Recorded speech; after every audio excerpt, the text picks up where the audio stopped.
ଘରଠାରୁ ମନ୍ଦିର ପର୍ଯ୍ୟନ୍ତ ଯିବାକୁ ସମୟ ନାହିଁ ଆଉ ମଣିଷ ଶ୍ମଶାନରୁ ସିଧା ସ୍ୱର୍ଗ ଯିବାକୁ ଚାହିଁଥାଏ।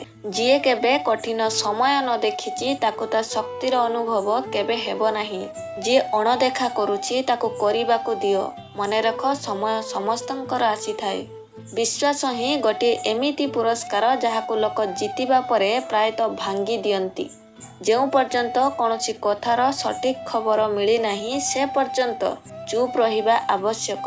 ଯଦି ବର୍ତ୍ତମାନରେ ଖୁସି ରହିବାର ଅଛି ତ ଅତୀତର ଅନୁତାପ ଆଉ ଭବିଷ୍ୟତର ଚିନ୍ତା କରିବା ଛାଡ଼ିବାକୁ ପଡ଼ିବ। କେଉଁ ଭଲ ଜାଗାକୁ ଖୋଜିବା ପରିବର୍ତ୍ତେ ଆପଣ ସେଇ ଜାଗାକୁ ଭଲ କରିଦିଅନ୍ତୁ ଯେଉଁଠି ଆପଣ ରହୁଛନ୍ତି।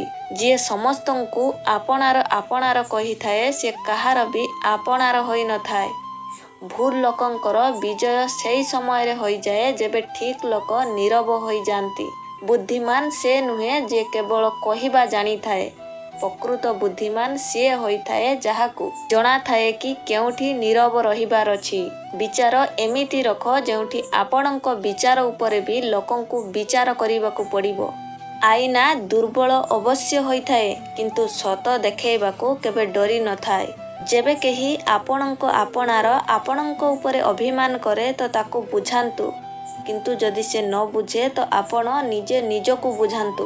ସଚ୍ଚୋଟ ଲୋକଙ୍କ ଉପରେ ସେତିକି ହିଁ ବିଶ୍ୱାସ ରଖ ଯେତେ ଔଷଧ ଉପରେ ରଖୁଛ। ଅବଶ୍ୟ ଟିକେ ପିତା ଲାଗିବ କିନ୍ତୁ ଆପଣଙ୍କ ପାଇଁ ଲାଭଦାୟକ ହେବ। ମଣିଷର ସବୁଠୁ ବଡ଼ ଶତ୍ରୁ ତାର ମସ୍ତିଷ୍କ ହୋଇଥାଏ। ସେ ସେହି ସବୁ ସ୍ମୃତିକୁ ଧରି ଆଣିଥାଏ ଯାହା ଆପଣଙ୍କୁ ଯନ୍ତ୍ରଣା ଦେଇଥାଏ। ପଶୁ ମାଡ଼ ଖାଇକି ବି ସେମାନେ ବିଶ୍ୱସ୍ତ ଆଉ ମଣିଷ ପ୍ରେମ ପାଇଲା ପରେ ବି ବିଶ୍ୱାସଘାତକ ହୋଇଥାଏ।